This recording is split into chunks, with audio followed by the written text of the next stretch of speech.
Suatu ketika Rasulullah SAW mengangkat kedua tangannya, berdoa sambil menangis. Ya Rabbi, ummati, ummati. Ya Allah, umatku, umatku. Lalu Allah Subhanahu wa Ta'ala berkata kepada malaikat Jibril, wahai Jibril, pergilah kamu kepada Muhammad, tanyakan kepadanya apa yang membuatnya menangis. Lalu Rasulullah SAW menjawab pertanyaan Jibril dengan mengatakan bahwasanya beliau membaca perkataan Ibrahim yang diceritakan di dalam Quran. Rabbi innahunna adlalna katsiran minan nas faman tabi'ani fa innahu minni wa man 'asani fa innaka ghafurur rahim. Nabi Ibrahim berkata, wahai Tuhanku, sesungguhnya patung-patung itu telah menyesatkan begitu banyak manusia.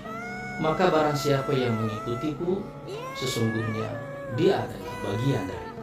Dan barang siapa yang menentangku atau mendurhakaiku, maka sesungguhnya Engkau ya Allah Maha Pengampun lagi Maha Penyayang. Lalu Rasulullah SAW melanjutkan dengan ucapan Isa yang juga diceritakan di dalam Quran. In tu'adzibhum fa innahum ibaduk wa in taghfir lahum fa innaka antal azizul hakim. Nabi Isa berkata, ya Allah, jika Engkau menyiksa mereka atas dosa-dosa mereka, maka sesungguhnya mereka adalah hamba-hamba. Tapi jika Engkau mengampuni mereka, maka sesungguhnya Engkau Maha Perkasa dan juga Maha Bijaksana.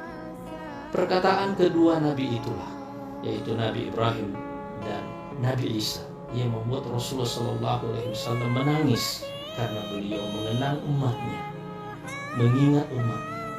Lalu beliau berdoa supaya Allah Subhanahu wa Ta'ala mengasihi mereka, menyayangi mereka, dan memaafkan serta mengampuni mereka.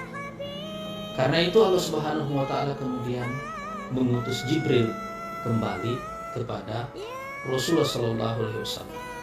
Allah mengatakan, wahai Jibril, pergilah kamu kepada Muhammad dan katakan kepadanya, inna sanurdika fi ummatik.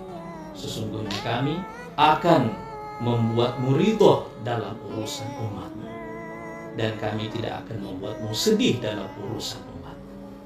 Hadis itu diriwayatkan oleh Imam Muslim, dan itu menceritakan kepada kita betapa dalam rasa cinta dan kasih sayang Rasulullah SAW kepada umatnya. Rasa kasih dan sayang itulah yang membuat beliau menangis, dan itu salah satu sebab yang terus-menerus membuat beliau menangis sambil meratap kepada Allah Subhanahu wa Ta'ala, umatku, umatku.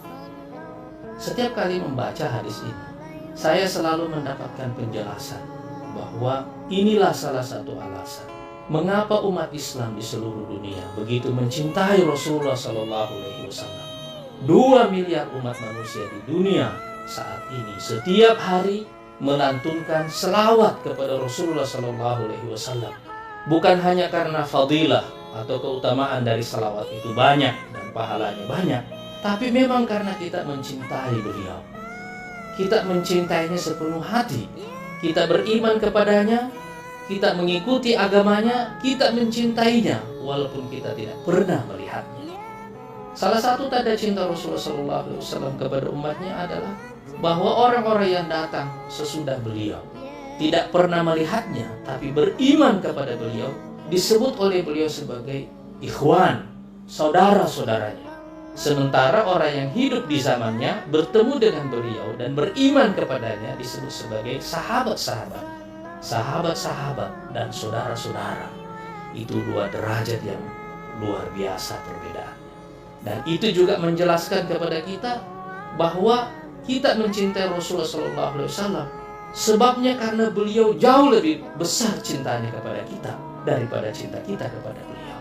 Tapi sebab munculnya cinta kita kepada beliau adalah cinta beliau dan kasih sayang beliau kepada kita, yang menjadi sebab beliau terus-menerus menangis, meratap kepada Allah Subhanahu wa Ta'ala supaya jangan ada di antara umatnya yang kelak di akhirat disiksa atau tidak dimasukkan ke dalam surga. Dan doa itu dikabulkan oleh Allah Subhanahu wa Ta'ala sehingga seluruh umat beliau kelak akan masuk ke dalam surga, walaupun para ahli dosa mungkin ada yang mampir ke neraka.